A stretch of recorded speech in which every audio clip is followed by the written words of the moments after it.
Amityville, 112 Ocean Avenue, south of long island, New York. ये एक ऐसे घर का एड्रेस है जो सदियों से पैरानॉर्मल एक्टिविटीज के लिए मशहूर है।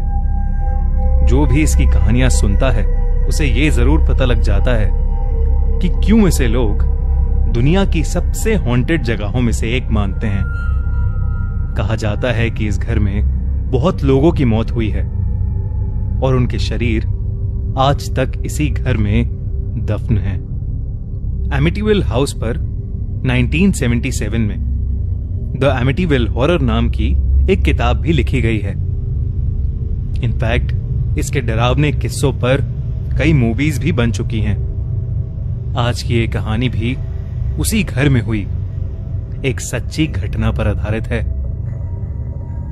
ये कहानी 1985 की है, जब लॉरी और जेम्स विल्सन अपने दो बच्चों कैथी और स्टुअर्ट विल्सन के साथ एमिटीविल हाउस में रहने आए। विल्सन्स को इतना बड़ा घर बहुत ही कम दाम में मिल रहा था और इसलिए यहां की कहानियां जानने के बावजूद उन्होंने इसे खरीदने का फैसला किया।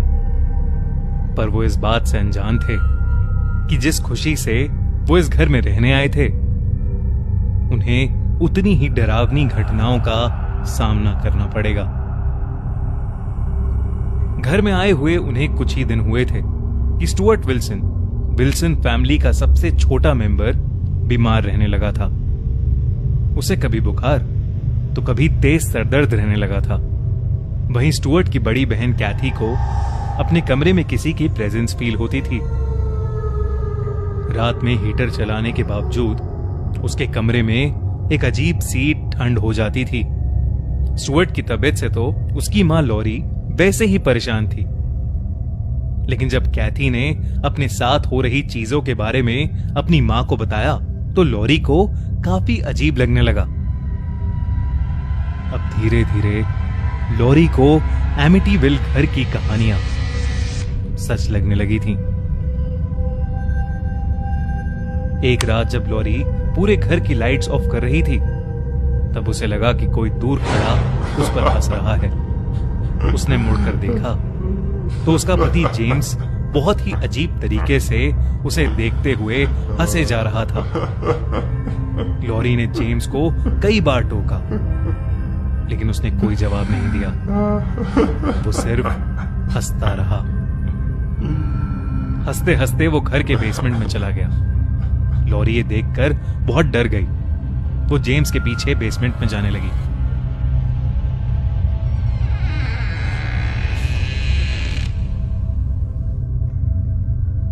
जैसे ही लॉरी नीचे गई, उसने देखा कि जेम्स बेसमेंट की फ्लोर की खुदाई कर रहा है। लॉरी को समझ नहीं आ रहा था कि जेम्स ऐसा पागलपन क्यों कर रहा है। उसने जेम्स के पास जाकर उसे रोकने की बहुत कोशिश की, मगर जेम्स नहीं रुका। लॉरी जब ताकत से जेम्स को खींच रही थी तो उसके गले से होली क्रॉस का लॉकेट टूटकर जेम्स के ऊपर गिर गया। क्रॉस के जेम्स को छूते ही बेसमेंट में रखा सामान जोर जोर से हिलने लगा और अचानक किसी के जोर से चिल्लाने की आवाज आई। जेम्स का शरीर पूरी तरह से कांपने लगा और वो कुछ ही पलों में बेहोश हो गया। लॉरी ने कैथी को बुलाया और दोनों ने जेम्स को उठाकर उसके बेडरूम में लेटा दिया। लॉरी अब समझ चुकी थी कि उसने अभी जो देखा वो यकीनन किसी नेगेटिव एनर्जी की प्रेजेंस थी। अगली रात सबके सोने के बाद लॉरी फिर से उसी बेसमेंट में गई और धीरे से वहां की जमीन की खुदाई करने लगी। जमीन के अंदर से उसे एक बड़ा सा बॉक्स मिला। उस पर एक लाल रंग का ताला लगा था। लॉरी ने पूरे बेसमेंट में उसकी चाबी ढूंढी, पर उसे वो कहीं नहीं मिली। उसी रात कैथी के कमरे में कुछ भयानक सी घटनाएं होने लगी। कैथी का बेड अचानक से हिलने लगा। वो उठी और उसने देखा कि अलमारी का दरवाजा अपने आप खुल गया है और उसमें से चीजें गिर रही हैं। कैथी डर के मारे चिल्लाने लगी, पर उसकी आवाज उसके कमरे से बाहर ही नहीं जा रही थी। फिर उसका ध्यान उसकी अलमारी के अंदर गया, जहां उसे एक दरवाजा दिखा। वो उस दरवाजे के अंदर गई और वहां जो उसने देखा वो देखकर उसका शरीर सुन्न पड़ गया। दरवाजे के अंदर एक कमरा था जिसमें कुछ अजीब से दिखने वाले लोग बैठे थे। उन लोगों के हाथ चेन से बंधे हुए थे और वो लोग बहुत डरे हुए लग रहे थे।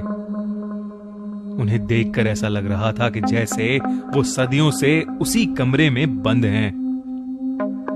कैथी ये देखकर बहुत ज्यादा घबरा गई और वो वापस दरवाजे की तरफ दौड़ने लगी।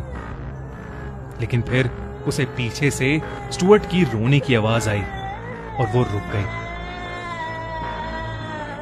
वो हिम्मत करके मुड़ी और उन आत्माओं के बीच से निकलकर और पीछे जाने लगी।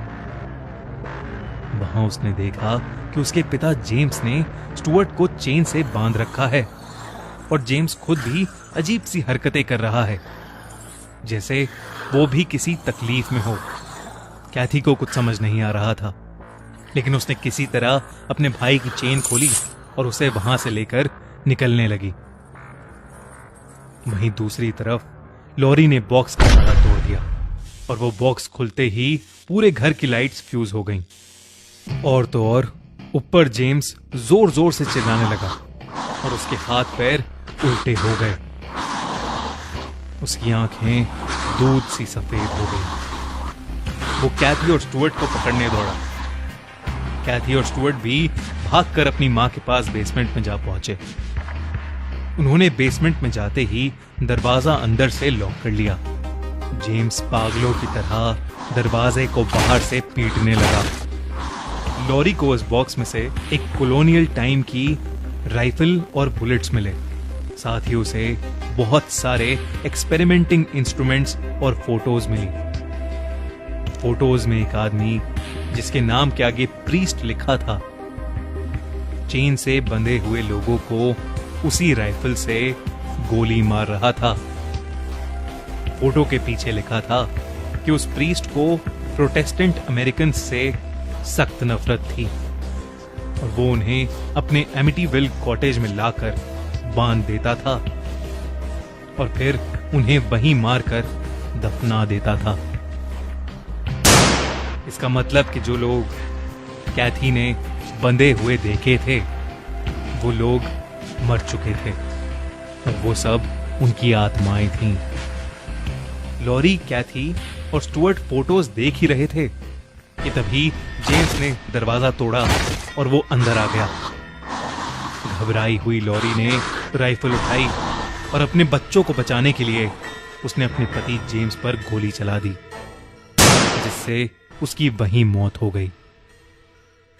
लॉरी बच्चों को लेकर एमिटीविल हाउस से निकली और पुलिस के पास पहुंची।